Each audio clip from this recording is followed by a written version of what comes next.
আমি খুব আনন্দিত। একটা জিনিসই আমি প্রথমেই বলবো যে লম্বা চুল রেখে সে নিজে একটা সুফিয়ানা ঘরের যে ছেলে শুভাশিস, ও এই প্রোগ্রামটা করেছে। আমি ওকে অনেক দিন থেকেই চিনি, অনেক বছর থেকেই চিনি। ও বলেছে যে দাদা, আমি একটা সুফিয়ানা ব্লেন্ডের একটা প্রোগ্রাম করব। আমি বললাম, আমার সঙ্গীত জগতের সাথে একমাত্র রিলেশনটা হচ্ছে হিন্দি ফিল্মের মিউজিক দিয়ে।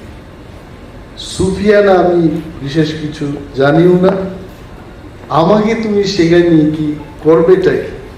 বলছে না, আপনাকে নিয়ে যেতে চাই।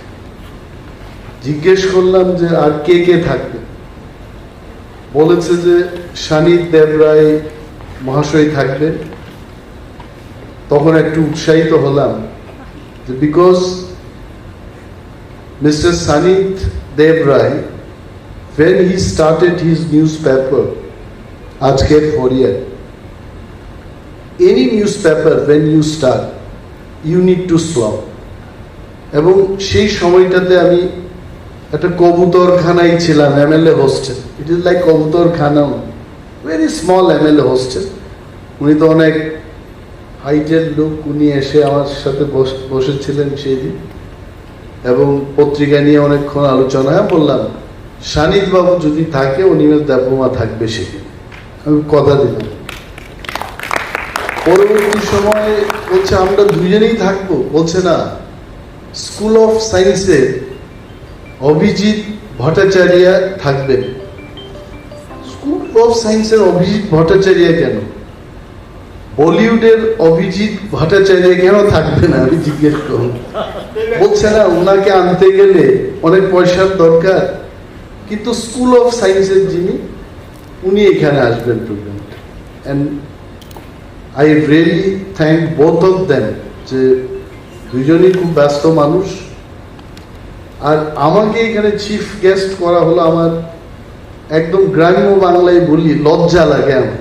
আমি বললাম, আমাকে তুমি চিফ গেস্ট করবেন? আমি সাধারণ দর্শক হিসেবে দেখে যাব প্রোগ্রামটাকে। তো আই এম রিয়েলি অনার্ড।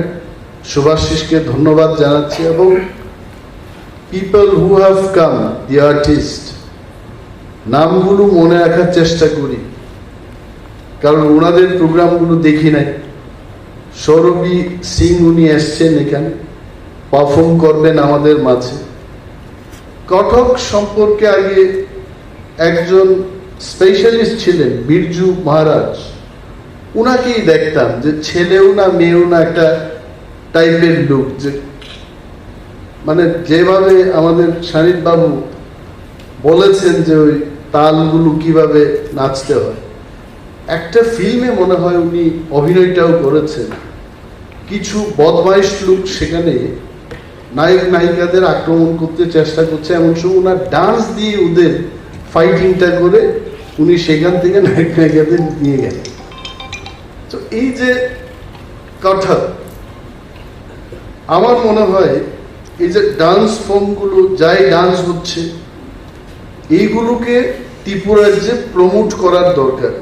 আমার মনে আছে, আমি যখন ক্লাস 6-এ পড়তাম, খোয়াই টাউন হলে একটা প্রোগ্রাম হবে এবং টিকিটের মূল্য ছিল সেই সময়, it is in 1981, and the ticket price was 5 rupees.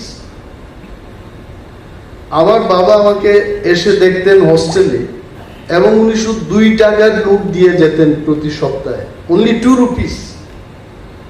এবং ওই কঠক প্রোগ্রামটা দেখতে গিয়ে আমাকে কয়েক সপ্তাহে এই 2 টাকা করে এটাকে সেভ করতে হয়েছে। পরবর্তী সময় দেখেছি ইট ইজ বিউটিফুল। আগরতলা থেকে কোনো একজন শিল্পী সেখানে গেছে, নাম মনে নেই। ইট ওয়াজ বিউটিফুল প্রোগ্রাম, এবং তবলার তালে যেভাবে উনি নেচেছেন, আই স্টিল ক্যান রিমেম্বার। তো আজকে এটাই আমরা দেখতে এলাম। বক্তৃতার কথা বললে আমি কি বক্তৃতা করবো, কারণ কটক সম্পর্কে আমার নিজেরই জানা নেই, শুধু দেখবো আমি আপনাদের সাথে বসে, আমরা সবাই এনজয় করবো এই প্রোগ্রামটা। এবং ব্রিজেন্দ্রনাথ শ্রীবাস্তব মহাশয় এখানে এসছেন, উনি ভোকালিস্ট, মানে উনি গানটা করবেন সুফিয়ানা স্টাইল। সুফিয়ানা বলতে যা বুঝি, মাস্টার সুলেইমান উনি বলিউডের মিউজিশিয়ান, ওনার অনেকগুলো গান টান শুনেছি, হি ইজ দি ওয়ান। তার আগে যারা গিয়েছেন I was not that interested, কারণ কখনোই সঙ্গীতকার হব বা শিল্পী হব এটা আমার মনের ভাবনাই ছিল না, but I was always a good listener. আমার যখন দুঃখ হয় আমি গান শুনি, বিশেষভাবে কিশোর কুমারের যে পুরনো গানগুলো, আই রিয়েলি লাইক ইট। মানে এই প্রোগ্রামের সাথে সাথে আজকে কিশোর কুমারের নামটা নিতে হচ্ছে, যে এই লোকটা কি না গেয়ে গেল এই পৃথিবীর মধ্যে। So I get everything. আজকেও আসার আগে চোখেতে শ্রাবণ গায়ে গুনগুন, বাদল আসে যায় রঞ্জুন, এই গানটা শুনে শুনেই স্নান করলাম আজকে। সো সুফিয়ানা আজকে এখানে অডিয়েন্স নেই, থাকবে না audience, because people have become professionals.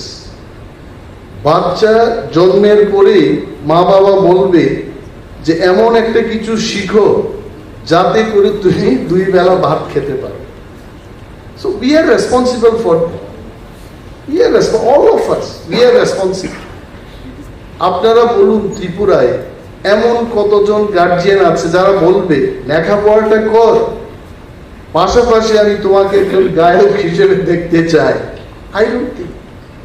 School of সায়েন্সের কর্ণধার অভিজিৎ বাবুর সাথে কথা বলছিলাম ওয়েটিং রুমে, উনি বলছিলেন মোর দেন 180 TCS অফিসার্স উনার স্কুল অফ সায়েন্স থেকে উনি তৈরি করেছেন। We should give him big hand. এত বড় সাফল্য তো আসলে ডোন্ট মাইন্ড স্যার, আপনি যখন এই স্কুল অফ সায়েন্সটা করেছেন, অনেকে বলেছে ও তো পাগল, ও এটা করে কি পাবে। I heard with my own ear, I am telling you, ও পাগল। ও এটা কি পারবে ত্রিপুরার যে এইরকম একটা স্কুল অফ সায়েন্স করে TCS TPS অফিসার তৈরি করতে পারবে? ও পারবে না। But he has proved that school of science is an institution of success to me. যারা জীবনে সাকসেস পেতে চায়, they go to school of science. আমি ওনাকে বলছিলাম lightly, I just told him, why don't you open school of Katha, school of Sufiana? মানে কিছু সাধক, উনিও সাধকের মধ্যে পড়েন। কখনোই আপনারা দেখবেন না যে একজন ডাক্তার সাধক হয়েছেন বা কোনো একজন সরকারি কর্মচারী সাধক হয়েছে। We don't get. সাধক এরাই হয় যারা শিল্পী। রবীন্দ্রনাথ হি ওয়াজ এ সাধক, শান্তিনিকেতন করে পৃথিবীকে বুঝিয়ে গেলেন যে যদি কিছু করতে হয় একাগ্রতা নিয়ে সেখানেই পড়ে থাকতে হবে। But people did not realize when he was alive. আমি অনেকক্ষণ অভিজিৎ বাবুর সাথে যখন কথা বলছিলাম, মরণোত্তর সম্মানের বিরোধী আমি। জীবন্তকালে মানুষকে কেন সম্মান প্রদর্শন করা হয়? মারা যাওয়ার পর আমরা বলি এই করে গেছেন, সেই করে গেছেন, কিন্তু জীবন্তকালে সেই লোকগুলো সেই পরিমাণে সম্মান পাননি। And I tell you, let us build that culture in Tripura. আমাদের ত্রিপুরায় কিন্তু অনেক প্রতিভাশালী লোকের বসবাস। আমরা কি ভুলে যাব? আসলে শচীন কর্তাও তো এই মাটির সাথে যুক্ত।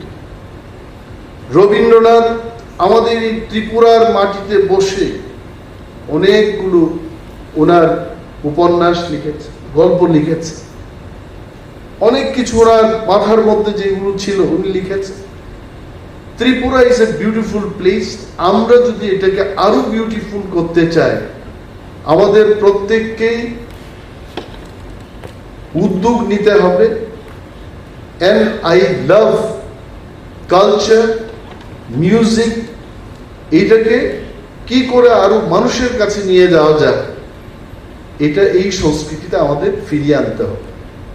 I think too much of professionalism, যে সকালবেলায় বসলেই 40,000 টাকা রোজগার করব, আর বিকেল বেলা বসলেই 40,000 টাকা রোজগার করব। আমি একটা জায়গায় দেখেছি, আপনি যত পরিশ্রম করে নিজের প্রতি খেয়াল না রেখে যদি রোজগার করেন, ওই রোজগারের টাকা মেডিকেল ট্রিটমেন্টে আবার চলে যাবে।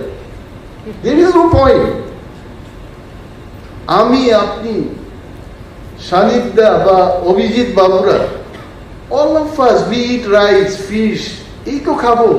বেশি টাকা থাকলে কি সোনা খাবো, রূপা খাবো নাকি? Not required. আর এই পৃথিবীতে যাই আমরা করছি, এটা একদিন ছেড়ে আমাদেরকে চলে যেতে হবে। We have to live. বাস্তববাদী হওয়া উচিত আমাদের। ত্রিপুরায় অনেক প্রতিভা আছে, সরকারের একটা জায়গায় ভূমিকা থাকবে, ক্লাবগুলোর একটা ভূমিকা থাকবে, এনজিওদের একটা ভূমিকা থাকবে।